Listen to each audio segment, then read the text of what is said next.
हमें पता है कि ये क्या है। दोस्तों प्रॉब्लम तब होती है जब हमें पता ही ना हो कि आखिर हमारा दुश्मन कौन है और वो कितना ताकतवर है। और ऐसा कई वायरसेस के साथ हुआ जो पहले फैलना स्टार्ट हुए थे, उनके बारे में हम ये तक नहीं जान पाए कि आखिर वो किस तरह के वायरस हैं। जैसे कि एड्स, इस वायरस का पहला केस 1981 में आया था और 2 साल के बाद पता चला कि ये कोई वायरस है। लेकिन बात की जाए कोरोना वायरस की तो इसका फर्स्ट केस 31 दिसंबर 2019 में रिपोर्ट किया गया और 7 जनवरी को यानी केवल 8 दिन के बाद ही उस वायरस को आइडेंटिफाई कर लिया गया। और हम ये भी जानते हैं कि सार्स कोरोना वायरस फैमिली का ये नया वायरस है, इसीलिए साइंटिस्ट इसे सार्स कोरोना वायरस 2 कह रहे हैं और इससे होने वाली डिजीज को कोविड-19 कहा जा रहा है। ये वायरस बैट्स से रिलेटेड है और रिसर्चर्स के मुताबिक ये नेचुरली नवंबर के लास्ट में या दिसंबर के स्टार्टिंग में पैदा हुआ है। तो दुश्मन के बारे में जब हमें काफी जानकारी होती है तभी हम उसको हराने के लायक हथियार बना सकते हैं और यहाँ हथियार है इसकी वैक्सीन। नंबर 9, वैक्सीन जल्द ही आ जाएंगी। दोस्तों इस वायरस से दुनिया को आजादी जल्दी अगर मिल सकती है तो वो वैक्सीन के आने के बाद ही मिल सकती है। और मेडिकल साइंस में डेवलपमेंट होने की वजह से अब वैक्सीन काफी जल्दी बनने लगी है, वरना पहले वैक्सीन बनने में 10 से 20 साल का वक्त लग जाता था। लेकिन अब जो टाइम है वो 1 से 1.5 साल का ही लगता है। फिर भी ये टाइम हमें काफी ज्यादा लग रहा है, लेकिन लाखों करोड़ों इंसानों की हेल्थ के साथ मजाक तो नहीं किया जा सकता। इसीलिए वैक्सीन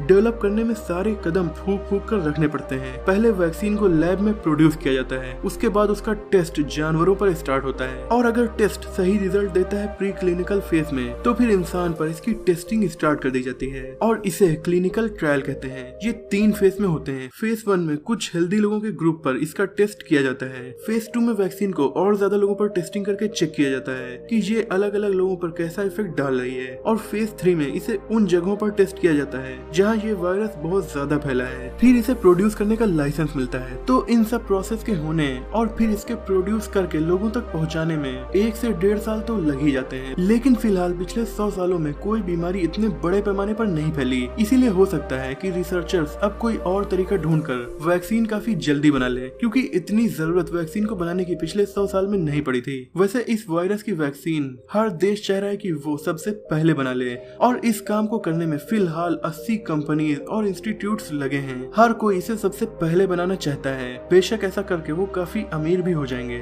लेकिन इन कंपनीज के बीच चल रहे कंपटीशन से हमें ये फायदा है कि वैक्सीन जल्दी बनने के बहुत चांस है, क्योंकि ये एक तरह की रेस है। और एक कंपनी ने तो ये भी दावा कर दिया है कि वो जून तक वैक्सीन बना लेंगे। वहीं ऑक्सफोर्ड यूनिवर्सिटी के वैक्सीनोलॉजी के एक प्रोफेसर का कहना है कि कोरोना वायरस की वैक्सीन को सितंबर तक रेडी हो जाना चाहिए। तो अब तो ये वक्त ही बताएगा कि ऐसा कब तक होगा, जून में या सितंबर में या फिर 2021 में। नंबर 8, कई देशों से अच्छी खबरें। दुनिया भर में बुरा सपना बनकर आया कोरोना वायरस अब कई देशों में तेजी से नहीं फैल पा रहा है, जैसे कि इटली, जर्मनी, स्पेन। इन देशों में कोरोना वायरस काफी तेजी से फैला था और बहुत ज्यादा तबाही मचाई। लेकिन कड़े फैसले, बहुत ज्यादा टेस्टिंग और अच्छी मेडिकल सर्विसेज की वजह से अब इन देशों में नए केस पहले के मुकाबले कम आ रहे हैं। आ तो रहे हैं मगर पहले से काफी कम, और इसीलिए यूरोप के बहुत से देशों में लॉकडाउन को कम किया जाने लगा है। जैसे कि इटली में बुक स्टोर्स और बच्चों के कपड़ों की शॉप्स ओपन की जा सकेंगी। स्पेन में भी लगभग 3 लाख लोगों को काम पर लौटने की इजाजत दी गई है। डेनमार्क में स्कूल्स खुलने लगे हैं। जर्मनी में भी नेक्स्ट वीक से लॉकडाउन में थोड़ी सी कमी की जाएगी। दूसरी तरफ ताइवान लॉकडाउन कभी लगाया ही नहीं गया, क्योंकि इन देशों ने काफी स्टार्टिंग में ही बहुत ज्यादा सावधानी अपनाकर इस वायरस को फैलने से बिल्कुल रोक दिया था। और हांगकांग और ताइवान ने 2002 में सार्स को ऑलरेडी देखा था और उसी वायरस आउटब्रेक से मिली सीख की वजह से इन देशों ने इतने अच्छे से कामयाब होकर इस वायरस का सामना किया। और सिंगापुर, साउथ कोरिया, ताइवान का एग्जांपल लेकर दुनिया के बाकी के देश भी कोरोना वायरस को हराने की स्ट्रेटेजी बना सकते हैं और ऑलरेडी बना भी रहे हैं। नंबर 7, लोग ठीक भी हो रहे हैं। दोस्तों इस वायरस से काफी लोग ठीक भी हो जाते हैं, यानी जरूरी नहीं कि जिसका ये वायरस इन्फेक्शन हो उसकी मौत हो जाएगी, लेकिन इसका मतलब ये भी नहीं कि हम निडर होकर घूमें और इसको हल्के में ले लें। जैसे ऐसी ही गलती यूएसए और रशिया जैसे देशों ने की थी, क्योंकि भले ही इससे लोग ठीक हो जाते हैं पर वो दूसरों को तो इन्फेक्ट कर देंगे और उन लोगों की अगर डेथ हो जाती है तो इसका जिम्मेदार कौन होगा। इस वीडियो के बनने तक लगभग 5 लाख लोग इस बीमारी के होने के बाद ठीक भी हो चुके थे, जो कि काफी अच्छी बात है। हालांकि मीडिया में जो आंकड़े दिखाए जाते हैं वो केवल बीमार पेशेंट के ही दिखाए जा रहे हैं। हालांकि मरने वालों से कई गुना ज्यादा तादाद तो ठीक होने वालों की है, लेकिन मीडिया वाले आपको डराने का काम ही कर रहे हैं। डरना जरूरी है, पर इतना भी नहीं कि हम कोरोना वायरस के बजाय डर की वजह से अपने आप को नुकसान पहुंचा ले, जैसा कि दुनिया भर के कई देशों से कोरोना वायरस के विक्टिम्स के सुसाइड की खबरें मिली हैं। नंबर 6, बच्चों पर बहुत कम असर। कोरोना वायरस से 10 साल से छोटे बच्चों और 60 साल से ज्यादा उम्र के लोगों पर मौत का खतरा ज्यादा है, क्योंकि उनका इम्यून सिस्टम थोड़ा कमजोर होता है। लेकिन ये वायरस बच्चों को कम इन्फेक्ट कर रहा है। अभी तक जितने भी केसेस मिले हैं उनमें केवल 3% केसेस ऐसे हैं जो 20 साल से कम उम्र के लोगों के हुए हैं, और 40 साल से कम उम्र के लोगों में मॉर्टेलिटी रेट यानी मृत्यु दर केवल 0.2% ही है। Number 5, great warriors. दोस्तों, हम में से ज्यादातर लोगों के लिए ग्लोबल पैंडेमिक लाइफ में पहला एक्सपीरियंस है, क्योंकि इतने बड़े पैमाने पर बीमारी पिछले 100 सालों में कभी नहीं फैली, और बहुत से लोग पहली ही बार में इस बीमारी से हार मानकर अपनी जान गंवा चुके हैं। पर हर बीमारी से लड़ने में दवा के साथ साथ जोश की भी जरूरत होती है, और वो जोश कुछ बूढ़े लोगों में देखने को मिला है, क्योंकि उनकी उम्र इतनी ज्यादा है कि कोरोना वायरस से पहले आई इतिहास की सबसे खतरनाक महामारियों में से एक यानी स्पेनिश फ्लू को भी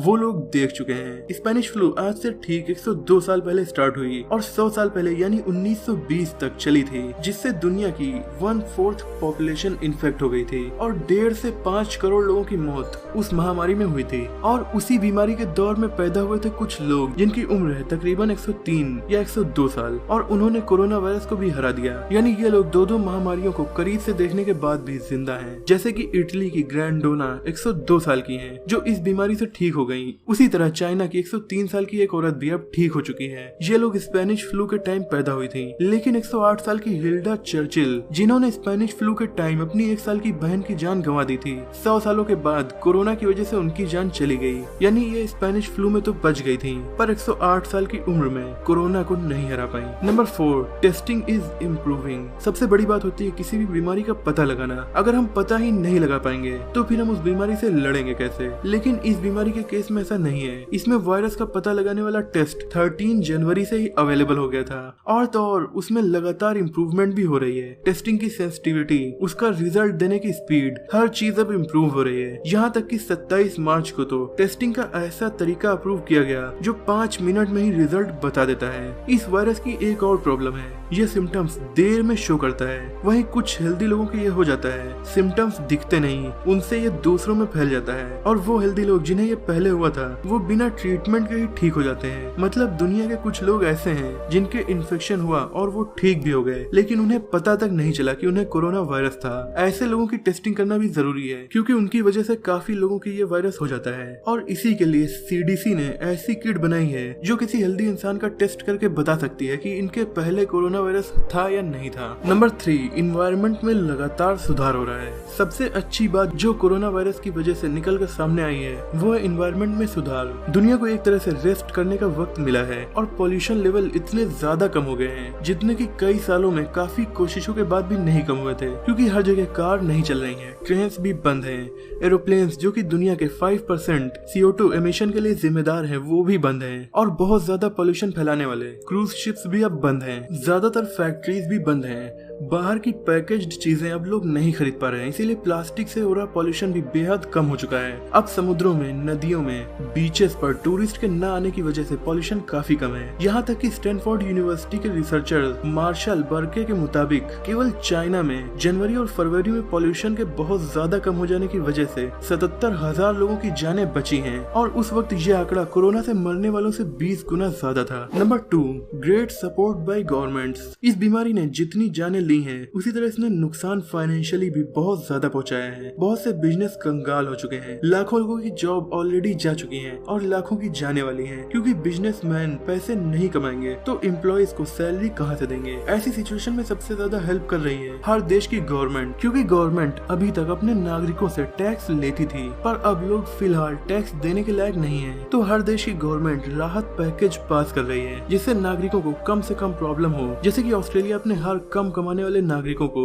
लगभग 32,000 रुपए दे रहा है। डेनमार्क की गवर्नमेंट 75% वर्कर्स को खुद ही सैलरी दे रही है। फ्रांस ने फिलहाल टैक्स लेना बंद करके छोटे बिजनेसमैन से कहा है कि सैलरी आप न दीजिए वर्कर्स को, बल्कि हम देंगे, और किराए के पैसे भी गवर्नमेंट दे रही है। Italy, Spain, Sweden, UK, USA हर देश में यही हाल है। नंबर 1, लोग एक साथ रह रहे हैं। सालों से अपने काम में बिजी इंसान अपनों को कभी टाइम नहीं दे पाता था, लेकिन आज टाइम ही टाइम है और लोग एक साथ फैमिली के साथ टाइम स्पेंड कर कर पा रहे हैं और नई नई एक्टिविटीज लोग अपने घर में कर रहे हैं। अगर आप भी चाहते हैं कि आपका ये टाइम अच्छे से और बोर न रहते हुए बीते तो मेरे दूसरे चैनल मोहम्मद काशिफ में इससे रिलेटेड वीडियो आपको मिल जाएंगी। और बच्चों के लिए ये टाइम कैसे फन एक्टिविटीज करते हुए गुजरे उससे रिलेटेड वीडियो भी आप उस चैनल पर देख सकते हैं। तो उन वीडियोस का लिंक आपको डिस्क्रिप्शन में मिल जाएगा। दोस्तों, इस वीडियो को बनाने का मकसद था इस टेंशन भरे माहौल में आपको थोड़ा सुकून देना। मुझे उम्मीद है कि इस वीडियो को देखकर आपको थोड़ा सुकून तो मिला ही होगा। हर वक्त की तरह ये वक्त भी गुजर जाएगा।